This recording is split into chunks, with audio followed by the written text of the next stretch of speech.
ദൈവത്തിരുനാമത്തിന് മഹത്വമുണ്ടാകട്ടെ. ഇന്നത്തെ സാങ്കേതിക വിദ്യകളൊക്കെ നമ്മളെ അക്ഷരാർത്ഥത്തിൽ ഞെട്ടിച്ചുകൊണ്ടിരിക്കുകയാണ്. വെളിപ്പാട് പുസ്തകം 13-ാം അധ്യായം 11 മുതൽ 18 വരെയുള്ള വാക്യങ്ങളിൽ രേഖപ്പെടുത്തിയിരിക്കുന്ന ഭയാനകമായ ചില അന്ത്യകാല പ്രവചനങ്ങളുണ്ട്. ആ ഒരു പ്രവചനം അതിൻ്റെ പൂർണ്ണതയിൽ നിവർത്തിക്കപ്പെടാനായിട്ട് പോകുന്നതിൻ്റെ വാതിക്കൽ നിൽക്കുന്ന ഒരു തലമുറയാണ് ഞാനും നിങ്ങളും. നമ്മൾ ഇനി ചിന്തിക്കാനായിട്ട് പോകുന്ന കാര്യങ്ങൾ ഒരു 30-40 വർഷം മുമ്പായിരുന്നു ദൈവവചനത്തിൽ നിന്ന് പ്രസംഗിച്ചിരുന്നതെങ്കിൽ ഇത് വിശ്വസിക്കാത്ത ആളുകൾ ഇതിനെ കളിയാക്കുമായിരുന്നു. പിന്നെ ഇതൊക്കെ എങ്ങനെ നടക്കുമെന്നുള്ളത്. പക്ഷെ ഇന്ന് നമുക്കറിയാം, ആർട്ടിഫിഷ്യൽ ഇൻ്റലിജൻസ്, സാറ്റലൈറ്റ് സിസ്റ്റം, അതുപോലെ തന്നെ ഗ്ലോബൽ ഇൻ്റർനെറ്റ്, ഡിജിറ്റൽ ബാങ്കിങ്, ഇതെല്ലാം അതിൻ്റെ ആ ഒരു അതിൻ്റെ ഏറ്റവും ഒടുവിലത്തെ സമയത്തിലേക്ക് വന്നിരിക്കുകയാണ്. ഇത് നമ്മളെ പൂർണ്ണമായും കൺട്രോൾ ചെയ്തിട്ടുണ്ടോ എന്ന് ചോദിച്ചാൽ ഇല്ല. പക്ഷേ ഒരു പരിധി വരെ നമ്മുടെ ജീവിതത്തെ അത് സ്വാധീനിച്ചിട്ടുണ്ട്. അല്ലെങ്കിൽ നമ്മളൊക്കെ അതൊക്കെ ഒരു പരിധി വരെ ഉപയോഗിക്കുന്ന ആളുകളാണ്. പക്ഷേ ഈ സംവിധാനങ്ങൾ എല്ലാം കൂടി മനുഷ്യനെ നിയന്ത്രിക്കുന്ന ഒരു കാലഘട്ടത്തിലേക്ക് എത്തും. അതിലേക്കാണ് ഇതിൻ്റെ പോക്കെന്ന് പറയുന്നത്. അതായത് ഇതിനപ്പുറത്തുള്ള കുറച്ചുകൂടെ ഒരു ഉയർന്ന നിലവാരത്തിലേക്ക് ഇതെത്തും. വേദപുസ്തകത്തിൻ്റെ ഭാഷയിൽ പറഞ്ഞാൽ ഞാൻ ഈ പറയുന്ന കാര്യങ്ങൾ വളരെ ശ്രദ്ധിച്ച് കേൾക്കണം. ദൈവത്തേക്കാൾ ശക്തമാണ് മനുഷ്യനെന്നും ആത്മാവിനെയും ജീവനെയും കൊടുക്കാൻ പോലും മനുഷ്യന് കഴിയും എന്നുള്ള ഒരു നിലവാരത്തിലേക്ക് അതെത്തും. അതാണ് ശരിക്കും പറഞ്ഞാൽ ഈ ഒരു എതിർ ക്രിസ്തുവിൻ്റെ ഭരണകാലത്ത് ലോകത്ത് സംഭവിക്കാൻ പോകുന്നത്. അതായത് സൃഷ്ടിതാവ് ബൈബിൾ പറയുന്നത് ദൈവമാണ്. ആത്മാവിനെ നിർമ്മിച്ചവനും മനുഷ്യൻ്റെ ഉള്ളിൽ ആത്മാവിനെ കൊടുത്തവനും ദൈവമാണ്. എന്നാൽ ദൈവം എന്ത് ചെയ്തോ ആ ചെയ്തതിൻ്റെ നേരെ ഓപ്പോസിറ്റായിട്ടുള്ള കാര്യം, അതായത് ഒരു പ്രതിമയുണ്ടാക്കി മനുഷ്യനോട് പ്രതിമയുണ്ടാക്കാൻ പറഞ്ഞിട്ട് ആ പ്രതിമയ്ക്ക് ആത്മാവിനെ കൊടുത്തു. മലയാളം ബൈബിളിൽ എഴുതിയിരിക്കുന്നത് ആത്മാവിനെ കൊടുക്കുമെന്നാണ്. ഈ ആത്മാവിനെ കൊടുക്കുന്ന ഈ ഒരു പ്രതിമയിലൂടെ ലോകത്തിലെ സാമ്പത്തിക മേഖലകൾ, എല്ലാ തരത്തിലുള്ള മേഖലകളും നിയന്ത്രിക്കപ്പെടും. ഇതൊക്കെ എങ്ങനെ സാധിക്കും എന്നുള്ളത് ചിന്തിക്കുന്ന ആളുകളോട് ഞാൻ പറയട്ടെ. സ്റ്റാർലിങ്ക് ഇപ്പോൾ ചെയ്തുകൊണ്ടിരിക്കുന്ന കാര്യങ്ങൾ എന്തൊക്കെയാണ്? സാറ്റലൈറ്റുകളെ, ധാരാളം സാറ്റലൈറ്റുകൾ ഭൂമിക്ക് ചുറ്റുപാടും അതിനെ പ്രത്യേക ഭ്രമണപഥത്തിൽ നിർത്തിയതിന് ശേഷം ഹൈസ്പീഡ് ഇൻ്റർനെറ്റ് സാധാരണക്കാരായ ആളുകൾക്ക് പോലും, ഗ്രാമങ്ങളിൽ പോലും എത്തിക്കാനായിട്ടുള്ള കഠിന പരിശ്രമത്തിലാണവർ. വേഗത്തിൽ അത് താമസിക്കാതെ തന്നെ അത് എത്തും എന്ന് നമുക്കറിയാം. അതായത് ഒരാൾ പോലും ഒഴിവാക്കപ്പെടാതെ എല്ലാവരും പൂർണ്ണമായും ഈ ഒരു സാങ്കേതിക സംവിധാനത്തിൻ്റെ അടിയിലേക്ക് എത്തുന്ന ഒരു കാലം വളരെ ആസന്നമാണെന്ന് നമ്മൾ മനസ്സിലാക്കുക. വെളിപ്പാട് പുസ്തകം 13-ാം അധ്യായത്തിൽ എഴുതിയിട്ടുണ്ട്, ഇവിടെ മനുഷ്യൻ്റെ ജ്ഞാനം കൊണ്ട് ആവശ്യം എന്നാണ് എഴുതിയിരിക്കുന്നത്. ബുദ്ധിയുള്ളവൻ മൃഗത്തിൻ്റെ സംഖ്യ ഗ്രഹിക്കട്ടെ, അത് 666. 666 കുറിച്ച് ധാരാളം വ്യാഖ്യാനങ്ങൾ വന്നിട്ടുണ്ട്. പക്ഷെ ഞാൻ ആ ഒരു വ്യാഖ്യാനത്തിലേക്കൊന്നും ഞാൻ പോകുന്നില്ല. എനിക്ക് അതിൻ്റെ അകത്ത് നിന്ന് പറയാനായിട്ടുള്ള ഒരു ഒറ്റ കാര്യമെന്ന് പറയുന്നത്, 6 എന്ന് പറയുന്നത് മനുഷ്യൻ്റെ സംഖ്യയാണ്. 6-ാം ദിവസമാണ് ദൈവം മനുഷ്യനെ സൃഷ്ടിച്ചത്. 7 ദൈവം വിശ്രമിച്ച ഒരു ദിവസവും പൂർണ്ണസംഖ്യയുമാണ്. അതായത് അപൂർണനായ മനുഷ്യൻ പൂർണ്ണതയുള്ള ദൈവത്തെ കീഴടക്കാനായിട്ട് ശ്രമിക്കുന്നു. അത്രയേ ഉള്ളൂ. ഇതൊക്കെ കാണുമ്പോൾ കുറേ ആൾക്കാർ പറയും, ദൈവം എന്ന് പറയുന്ന ഒരാളില്ല. സത്യമല്ലേ? അങ്ങനെ അതിൻ്റെ കാര്യങ്ങൾ സംഭവിച്ചുകൊണ്ടിരിക്കുകയാണ്. ഇത് നമ്മൾ ചിന്തിക്കുവാനായിട്ട് പോകുന്നത് വെളിപ്പാട് പുസ്തകം 13-ാം അധ്യായത്തിൻ്റെ 11 മുതൽ 18 വരെയുള്ള വാക്യങ്ങളാണ്. അവിടെ കരയിൽ നിന്ന് കയറി വരുന്ന ഒരു മൃഗത്തെ നമുക്ക് കാണാനായിട്ട് പറ്റും. ഇത് വെളിപ്പാട് പുസ്തകത്തിൻ്റെ തുടർച്ചയായിട്ട് നടക്കുന്ന ഒരു ക്ലാസ്സാണ്. എല്ലാ പ്രിയപ്പെട്ടവർക്കും സ്നേഹവന്ദനം അറിയിക്കുകയാണ്. കർത്താവ് വരുവാൻ സാധ്യതയുള്ള ഏറ്റവും സാധ്യതയുള്ള ഒരു തലമുറയിൽ നമ്മൾ ജീവിക്കുമ്പോൾ വേദപുസ്തകത്തിൻ്റെ പ്രവചനങ്ങളെ ദൈവം നമുക്ക് വെളിപ്പെടുത്തി തരുമ്പോൾ നമ്മൾ ഒരുങ്ങാനും ശുദ്ധീകരിക്കപ്പെടുവാനും കർത്താവിൻ്റെ വരവെങ്കിലേക്ക് വിശുദ്ധൻ തന്നെ വിശുദ്ധീകരിക്കട്ടെ, അനീതി ചെയ്യുന്നവൻ ഇനിയും അനീതി ചെയ്യട്ടെ, അഴുക്കാകുന്നവൻ ഇനിയും അഴുക്കാകട്ടെ എന്നൊക്കെ ദൈവത്തിൻ്റെ വചനം പറയുമ്പോൾ നമുക്ക് ഈ ചുറ്റുപാട് നടക്കുന്ന ലോകത്തിലേക്ക് നമ്മുടെ കണ്ണുകൾ നോക്കുകയും ജ്ഞാനത്തോടെ ജീവിക്കുകയും ചെയ്യാം. പ്രവാചകനായ ദാനിയേലിനോട് പോലും അതെ ദൈവം പറഞ്ഞത് അന്ത്യകാലത്ത് ജ്ഞാനം വർദ്ധിക്കും എന്നുള്ളതാണ്. മനുഷ്യരെല്ലാം ജ്ഞാനികളാണ്. ഞാൻ ഈ വെളിപ്പാട് പുസ്തകത്തിൻ്റെ ക്ലാസ്സുകളൊക്കെ ഇടുമ്പോൾ തന്നെ അതിൻ്റെ താഴെ വന്ന് ഇതൊക്കെ ഉള്ളതാണോ എന്ന് ചോദിക്കുന്ന നമ്മുടെ ക്രൈസ്തവ സമൂഹങ്ങളിലുള്ളവർ പോലും ഒക്കെ ഉണ്ട്. പക്ഷെ ഒരു കാര്യം ഞാൻ പറയാം, നമ്മൾ ദൈവവചനത്തെ സത്യസന്ധമായിട്ട് പഠിക്കുക. ദൈവവചനം മാറ്റമില്ലാത്തതാണ്. ഏറ്റവും ഒടുവിൽ നമ്മൾ വെളിപ്പാട് പുസ്തകം 13-ാം അധ്യായത്തിൻ്റെ 1 മുതൽ 10 വരെയുള്ള വാക്യങ്ങളിൽ നിന്ന് എതിർ ക്രിസ്തുവിനെ കുറിച്ചാണ് നമ്മൾ ചിന്തിച്ചത്. ഇന്ന് വളരെ വേഗത്തിൽ 13-ാം അധ്യായത്തിൻ്റെ 11 മുതൽ 18 വരെയുള്ള വാക്യങ്ങളിൽ രേഖപ്പെടുത്തിയിരിക്കുന്ന ഇന്ന് നമ്മൾ കാണുന്ന സാങ്കേതിക വിദ്യകൾ എല്ലാം രേഖപ്പെടുത്തിയിരിക്കുന്ന, അതായത് ആ ഒരു അന്ത്യകാലത്തിൻ്റെ അന്ത്യനാളുകളിൽ ജീവിക്കുന്നവരായ നമ്മൾ ഓരോരുത്തരും വളരെ ഗൗരവമായി ഈ ഭാഗങ്ങൾ നമുക്ക് മനസ്സിലാക്കാം. കർത്താവ് നമ്മളെ സഹായിക്കട്ടെ. 13-ാം അധ്യായത്തിൻ്റെ 11 മുതൽ 18 വരെയുള്ള വാക്യങ്ങളിൽ മറ്റൊരു മൃഗത്തെയാണ് യോഹന്നാൻ കാണുന്നത്. അന്നത്തെ ക്ലാസ്സിൽ ഞാൻ പറഞ്ഞു, മൃഗം എന്നുള്ളത് കൊണ്ട് അക്ഷരാർത്ഥത്തിൽ മൃഗം ആകണമെന്നില്ല. പ്രവാചകനായ ദാനിയേലിൻ്റെ പുസ്തകത്തിൽ നെബൂഖദ്നേസറിനെ സിംഹത്തെ പോലെയും പിന്നീട് പുള്ളിപ്പുലി, കരടി, ഇങ്ങനെ വ്യത്യസ്തങ്ങളായ മൃഗങ്ങളെ ആണ് ദാനിയേലിന് ദൈവം കാണാനായിട്ട് അവസരം കൊടുത്തത്. അന്ന് ആ ക്ലാസ്സിൽ കയറിയിട്ടില്ലാത്തവർ, വീഡിയോ കണ്ടിട്ടില്ലാത്തവർ, അവർക്ക് ഒന്നുകൂടെ ഒരു ഓർമ്മപ്പെടുത്തലായിട്ട് ഞാനൊരു കാര്യം പറയുകയാണ്. ലോകത്തിലെ 4 പ്രമുഖ സാമ്രാജ്യങ്ങൾ, അവരുമായിട്ട് ബന്ധപ്പെട്ട് സംഭവിക്കാൻ പോകുന്ന കാര്യങ്ങൾ ഈ ലോകത്തിലെ ഒരു ജാതീയ രാജാവ് കണ്ടപ്പോൾ മനോഹരമായിട്ടാണ് കണ്ടത്. പക്ഷെ ദൈവം തൻ്റെ ദാസന് അതിൻ്റെ സ്വഭാവമാണ് വെളിപ്പെടുത്തി കൊടുത്തത്.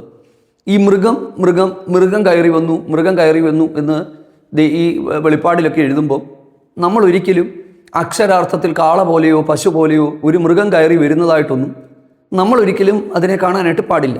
അതിനെ നമ്മൾ വ്യാഖ്യാനിക്കേണ്ടുന്നത് ആത്മീക അർത്ഥത്തിലാണ്. അതായത് മൃഗത്തിൻ്റെ സ്വഭാവം.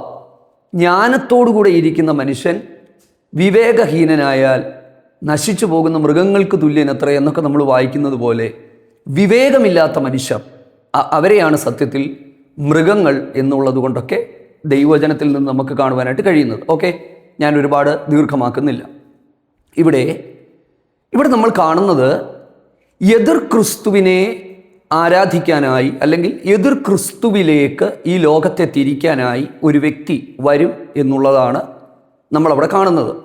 ഈ വ്യക്തിയെക്കുറിച്ച് എഴുതിയിരിക്കുന്നത്, ഭൂമിയിൽ നിന്ന് ഞാൻ കയറുന്നത് കണ്ടു, കുഞ്ഞാടിനുള്ളതുപോലെ 2 കൊമ്പ് ഉണ്ടായിരുന്നുവെന്ന് നമുക്കവിടെ കാണാനായിട്ട് പറ്റുന്നു. കുഞ്ഞാടിന് ഉണ്ടായതുപോലെ 2 കൊമ്പ്.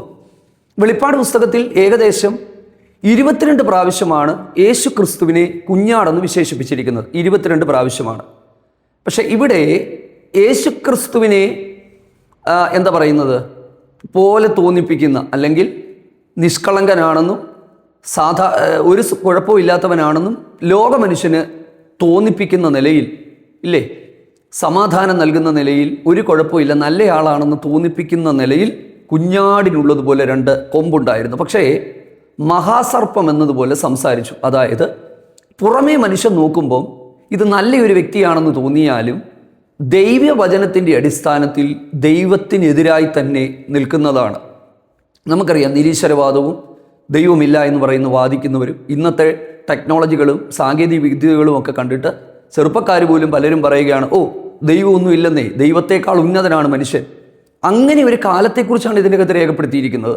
എന്താണ് പിന്നീട് അവിടെ സംഭവിക്കുന്നത്? ഈ ഒരു മൃഗത്തെക്കുറിച്ച് പറയുന്നത്, 1ാമത്തെ മൃഗത്തിൻ്റെ മുമ്പിൽ അധികാരം നടത്തി ഭൂമിയിലെ മനുഷ്യരെ അമ്പരപ്പിക്കുമെന്നാണ്. അമ്പരപ്പിക്കും, ഭൂമിയിലെ മൃഗത്തെ നമസ്കരിക്കുമാറാക്കും എന്നുള്ളതാണ്. ഞാൻ വളരെ വേഗത്തിൽ മുമ്പോട്ട് പോയിട്ട് ആ കാര്യത്തെക്കുറിച്ചൊന്ന് പറയാം. 13 മുതൽ താഴോട്ടുള്ള വാക്യങ്ങൾ വായിക്കുമ്പോൾ, ആകാശത്ത് നിന്ന് തീ ഇറങ്ങി വലിയ അടയാളങ്ങൾ പ്രവർത്തിക്കും. അതായത് മനുഷ്യനെ അത്ഭുതപ്പെടുത്തുന്ന തരത്തിൽ, അക്ഷരീകമായി ആകാശത്തു നിന്ന് തീ ഇറക്കുമോ എന്ന് നമുക്കറിയില്ല. പക്ഷേ ഇതിനെക്കുറിച്ച് ഞാൻ മനസ്സിലാക്കിയത്, നിങ്ങൾ കണ്ടു കാണുമായിരിക്കും, ആകാശത്തിലേക്ക് പോകുന്ന റോക്കറ്റുകൾ തിരിച്ച് ഭൂമിയിലേക്ക് സുരക്ഷിതമായിട്ട് ഇറക്കാൻ പറ്റുന്ന ടെക്നോളജി വികസിപ്പിച്ചു കഴിഞ്ഞു. എനിക്ക് തോന്നുന്നു ഇലോൺ മസ്ക് ആണ് അതിൻ്റെ പിന്നിലുള്ളത്. ആകാശത്തിലേക്ക് പോകുന്ന റോക്കറ്റുകൾ തിരിച്ച് സുരക്ഷിതമായി ഭൂമിയിലേക്ക് ഇറക്കുന്ന ടെക്നോളജികൾ വികസിപ്പിച്ചു കഴിഞ്ഞു. അപ്പോൾ ആകാശത്തു നിന്ന് തീ ഇറക്കുന്ന തരത്തിലുള്ള വലിയ അടയാളങ്ങൾ, ഇത് എനിക്ക് തോന്നുന്നത് ഇത് ഈ ടെക്നോളജികളാണ്. ഈ അന്ത്യകാലത്ത് ഈ ടെക്നോളജികളാണ് മനുഷ്യനെ അത്ഭുതപ്പെടുത്തുന്നത്. സത്യമല്ലേ ഞാൻ ഈ പറയുന്ന കാര്യങ്ങൾ?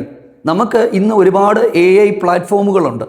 അതിൻ്റെ അകത്ത് നമ്മൾ ചോദിച്ചാൽ നമ്മളോട് തന്നെ തിരിച്ച് അതുപോലെ തന്നെ സംസാരിച്ച് കമ്മ്യൂണിക്കേറ്റ് ചെയ്യാൻ പറ്റുന്ന നിലയിലേക്ക് ഈ ടെക്നോളജികൾ വളർന്നു കഴിഞ്ഞു. ഈ ന്യൂറാലിങ്ക് പോലെയുള്ള കാര്യങ്ങൾ നമുക്ക് നന്നായിട്ട് അറിയാം. ഇലോൺ മസ്ക് ആണല്ലോ അതിൻ്റെ പിന്നിലുള്ളത്. ഒരു ചെറിയൊരു ചിപ്പ് ഒരു തലച്ചോറിനുള്ളിലേക്ക് കയറ്റിവിട്ട് അവർ പറയുന്നത് സംസാരിക്കാൻ പറ്റാത്തവർക്ക് സംസാരിക്കാൻ സഹായിക്കുന്നു, കാണാൻ പറ്റാത്തവർക്ക് കാണാൻ സഹായിക്കുന്നു, മനുഷ്യൻ്റെ മനസ്സിനെ വായിച്ചെടുക്കാനായിട്ട് പറ്റുന്നു. അത്തരത്തിലുള്ള കാര്യങ്ങൾ ഓൾറെഡി അത് പലരിലും ചെയ്തു കഴിഞ്ഞിട്ടുണ്ട്. അപ്പം അന്ത്യകാലത്ത് ശരിക്കും പറഞ്ഞാൽ ഈ വിസ്മയകരമായ ടെക്നോളജികളും സാങ്കേതിക വിദ്യകളും മനുഷ്യനെ അമ്പരപ്പിക്കും, അത്ഭുതപ്പെടുത്തി ദൈവമില്ല എന്നുള്ള ഒരു നിലവാരത്തിലേക്ക് എത്തും. ഇന്നത്തെ സാമ്പത്തിക രംഗങ്ങളും ഇന്നത്തെ സമസ്ത മേഖലകളും നിയന്ത്രിക്കപ്പെടുന്ന ഒരു സംവിധാനത്തിലേക്ക് ഈ കാര്യങ്ങൾ എത്തും എന്നുള്ളത് അക്ഷരാർത്ഥത്തിൽ അറിയാം. ഇന്ത്യയിൽ ജീവിക്കുന്നവരായ നമുക്ക് പോലും അറിയാം. ആധാർ കാർഡുകൾ, പേഴ്സണൽ ID-കൾ നമുക്ക് കിട്ടി. ഡിജിറ്റൽ പേയ്മെൻറ്റുകൾ, ഗൂഗിൾ പേ അടക്കമുള്ള സംവിധാനങ്ങൾ, പലരുടെയും കയ്യിൽ കാശില്ലെന്നുള്ളതാണ് സത്യം. അപ്പം ആ ഒരു നിലവാരത്തിലേക്ക് ഈ ലോകം മുഴുവനും ഒന്നിച്ചെത്തുന്ന ഒരു കാലഘട്ടം ഉണ്ടാകും എന്നുള്ളതാണ്. അപ്പം ഞാൻ ഈ ഒരു ഭാഗം വായിച്ചപ്പോൾ എനിക്ക് മനസ്സിലായത് ടെക്നോളജികൾ ലോകത്തെ നിയന്ത്രിക്കുന്ന ഒരു കാലഘട്ടം, അതായത് ഇന്നുള്ളതിൻ്റെ എത്രയോ ഹയർ ലെവലിലേക്ക് ഇത് പോകും. അന്നേരം മനുഷ്യൻ ചിന്തിക്കുന്നത് ദൈവം ഇല്ല. 2, ആത്മാവിനെ മനുഷ്യൻ്റെ ഉള്ളിൽ കൊടുക്കുവാൻ കഴിവുള്ളവനായ ദൈവത്തെ ചോദ്യം ചെയ്തിട്ട് ടെക്നോളജികൾക്ക് മഹത്വം കൊടുക്കുകയാണ്. അങ്ങനെ ഒരു കാലഘട്ടമായിരിക്കും അന്ത്യകാലത്തിൻ്റെ ആ ഒരു കാലഘട്ടം എന്നുള്ളത് നമുക്ക് മനസ്സിലാക്കാം. ഇന്ന് ജീവിക്കുന്ന ആർക്കും അത് മനസ്സിലാക്കാനായിട്ട് പറ്റും. 14-15 വാക്യങ്ങളിലേക്ക് വരുമ്പോൾ ഒരു മൃഗത്തിൻ്റെ ഒരു പ്രതിമയുണ്ടാക്കുകയാണ്. ആ ഒരു പ്രതിമയുണ്ടാക്കിയിട്ട് ഭൂവാസികളോട് ആ പ്രതിമ ഉണ്ടാക്കാനായിട്ട് പറയുകയാണ്. അങ്ങനെയാണ് എഴുതിയിരിക്കുന്നത്. ഭൂവാസികളോട് പ്രതിമ ഉണ്ടാക്കാനായിട്ട് പറയുന്നു. ഉണ്ടാക്കുന്ന പ്രതിമയ്ക്ക് സംസാരിക്കാൻ തക്കവണ്ണം, പ്രതിമയെ നമസ്കരിക്കാത്തവരെ കൊല്ലാൻ തക്കവണ്ണം ആത്മാവിനെ കൊടുക്കുവാൻ ബലം ലഭിച്ചു എന്നുള്ളതാണ്. ഇതാണ് നമ്മൾ ഗൗരവമായി ചിന്തിക്കേണ്ടുന്ന ഒരു കാര്യം. പ്രതിമയ്ക്ക് ജീവനെ കൊടുക്കുന്നു, ആത്മാവിനെ കൊടുക്കുന്നു. സത്യത്തിൽ ആത്മാവിനെ കൊടുക്കാൻ അധികാരമുള്ളവൻ ആരാണ്? ആത്മാക്കളുടെ ഉടയവനായ കർത്താവ് മാത്രമാണ്, ഇല്ലേ?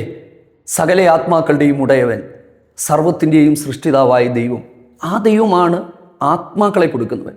പക്ഷെ ദൈവം ചെയ്യുന്ന പ്രവൃത്തിയെ ചെയ്യാനായിട്ട് പരിശ്രമിക്കുന്നു, അത് നടക്കുന്നു, അത് നടക്കുകയാണ്, ഇല്ലേ? അങ്ങനെ ഒരു കാലഘട്ടം വന്നെത്തി എന്ന് നമുക്കറിയാം. ഇന്നത്തെ ഈ ഒരു ആർട്ടിഫിഷ്യൽ ഇൻ്റലിജൻസിലൂടെ നമുക്കറിയാം നമ്മൾ പറയുന്നതിനോട് തിരിച്ചു പ്രതികരിക്കുന്ന ആ ഒരു സംവിധാനം. അപ്പം ഇതിൽ നിന്നും വ്യത്യസ്തമായ അടുത്ത ഒരു സംവിധാനത്തിലേക്ക് മുഴു ലോകവും വരുമെന്നും ശരിക്കും വേണമെങ്കിൽ ചിന്തിക്കാം. റോബോട്ടുകൾ നിയന്ത്രിക്കുന്ന ആ ഒരു കാലഘട്ടം പോലെ ഒരു കാലഘട്ടത്തിലേക്ക് ഈ ലോകം എത്തുമെന്നും. ഞാൻ അറിയാത്ത കാര്യങ്ങൾ, വചനത്തിൽ ഇല്ലാത്ത കാര്യങ്ങൾ, അഭ്യൂഹങ്ങൾ സമർത്ഥിക്കാൻ ഞാൻ താല്പര്യപ്പെടുന്നില്ല. നിങ്ങൾ വെളിപ്പാടുമായിട്ട് ബന്ധപ്പെട്ട് ഒത്തിരി ക്ലാസ്സുകൾ നിങ്ങൾ കാണുന്നവരും കേൾക്കുന്നവരും ഒക്കെയാണ്. പക്ഷേ എന്നെ സംബന്ധിച്ചിടത്തോളം എനിക്ക് ഞാൻ പറഞ്ഞല്ലോ, ഈ എതിർ ക്രിസ്തു, കള്ളപ്രവാചകൻ, ഇതൊക്കെ ആരാണെന്നൊക്കെയുള്ള കുറച്ച് കാര്യങ്ങൾ എൻ്റെ മനസ്സിലുണ്ട്. പക്ഷെ ഞാനത് ഒരിക്കലും പബ്ലിക്കലി അത് പറയുന്നില്ല. കാരണം വേദപുസ്തകം എല്ലാ കാര്യത്തിനും ഒരു മറ വെച്ചിട്ടുണ്ട്. വേദപുസ്തകം സൂക്ഷിക്കുന്ന കുറച്ച് രഹസ്യങ്ങളുണ്ട്, ദൈവത്തിൻ്റെതായ കുറച്ച് രഹസ്യങ്ങളുണ്ട്. ആ രഹസ്യങ്ങൾ ദൈവിക രഹസ്യങ്ങളായിട്ടിരിക്കട്ടെ, ഇല്ലേ? അപ്പം അതങ്ങനെ തന്നെ മുമ്പോട്ട് പൊക്കൊള്ളട്ടെ. കർത്താവ് തക്ക സമയത്ത് അതെല്ലാം ചെയ്യട്ടെ. നമ്മളെ സംബന്ധിച്ചിടത്തോളം നമ്മൾ ഇതൊക്കെ കാണുമ്പോൾ നമ്മൾ ദൈവസന്നിധിയിൽ ഒരുങ്ങുക എന്നുള്ളതാണ്. ഇതാണ് കുറച്ച് മുമ്പ് ഞാൻ പറഞ്ഞത്. ഒരു 40-50 വർഷം മുമ്പ് സംസാരിക്കുന്ന മൃഗത്തിൻ്റെ പ്രതിമ ഭൂമിയിലെ മനുഷ്യരെയെല്ലാം ഒറ്റ ഈ പറയുന്ന സാമ്പത്തിക ഒരു എക്കണോമിക് സിസ്റ്റത്തിൻ്റെ ഉള്ളിലേക്ക് എല്ലാ മനുഷ്യരെയും കൊണ്ടുവരിക, വിൽക്കാൻ പറ്റാതാക്കുക, വാങ്ങാൻ പറ്റാതാക്കുക എന്നുള്ള കാര്യങ്ങൾ എന്നൊക്കെ പറയുമ്പോൾ നമ്മളൊരു 40-50 വർഷം മുമ്പ് ഇതൊക്കെ വായിച്ച നമുക്ക് ഈ വേദപുസ്തകം വെറും കടങ്കഥയായിട്ടോ കെട്ടുകഥയായിട്ടോ ഒക്കെ നമുക്ക് തോന്നും. പക്ഷെ ഇന്ന് നമുക്കറിയാം അതിനേറ്റവും സാധ്യതയുള്ള ഒരു കാലഘട്ടത്തിൽ നമ്മൾ ജീവിക്കുമ്പോൾ മൃഗത്തിൻ്റെ പ്രതിമയെ സംസാരിക്കുമാറാക്കുന്നു, ഈ പ്രതിമയ്ക്ക് ആത്മാവിനെ കൊടുക്കുന്നു, ഈ പ്രതിമയെ വണങ്ങാനായിട്ട് പറയുന്നു. അവിടെയാണ് എഴുതിയിരിക്കുന്നത്. 16-ാമത്തെ വാക്യത്തിലേക്ക് വരുമ്പോൾ, ചെറിയവരും വലിയവരും സമ്പന്നരും ദരിദ്രരും സകലർക്കും മുദ്ര കിട്ടുമാറാക്കുന്നു. മുദ്രയെക്കുറിച്ചൊക്കെ നമുക്കറിയാം, ഈ ചിപ്പുകൾ, അതിൻ്റെ സംവിധാനങ്ങൾ, ഈ കാര്യങ്ങളെക്കുറിച്ചൊക്കെ അറിയാം. ഈ മുദ്രയില്ലാത്തവന് വിൽക്കാനോ വാങ്ങാനോ പറ്റാത്ത നിലയിലേക്ക് കാര്യങ്ങളാകും. ഇത് ഒരു മനുഷ്യൻ്റെ സംഖ്യ എത്രേ. ഈ 666 ബന്ധപ്പെട്ട് നമുക്കറിയാം 2 ഭാഗങ്ങൾ ഞാൻ നിങ്ങളിലേക്ക് കൊണ്ടുവരികയാണ്. ഒന്നാമത്തേത് നെബൂഖദ്നേസർ ഉണ്ടാക്കിയ ഒരു ബിംബം. അദ്ദേഹം ഒരു സമഭൂമിയിൽ ആരാധിപ്പാനായിട്ട് നിർത്തിയ ഒരു ബിംബം. ആ ബിംബത്തിൻ്റെ ഉയരമെന്ന് പറയുന്നത് 60 മുഴമായിരുന്നു. അടുത്തത് 6 മുഴം വീതിയാണ്. 6 തരം വാദ്യോപകരണങ്ങളാണ് അതിനെ ആരാധിക്കുന്ന വേളയിൽ ഉപയോഗിച്ചത്. ശരിക്കും പ്രവാചകനായ ദാനിയേലിൻ്റെ പുസ്തകവും വെളിപ്പാട് പുസ്തകവും നമ്മൾ പഠിക്കുമ്പോൾ നെബൂഖദ്നേസറിൻ്റെ സ്വഭാവവുമായി സാമ്യമുള്ള ഒരു വ്യക്തിയാണ് ഈ ഒരു അന്ത്യകാല സമയത്ത് സകലത്തെയും നിയന്ത്രിക്കാനായിട്ട് പോകുന്നത് നമുക്ക് മനസ്സിലാക്കാനായിട്ട് പറ്റും. എത്ര കൃത്യമായിട്ടാണ് അത് രേഖപ്പെടുത്തിയിരിക്കുന്നത്.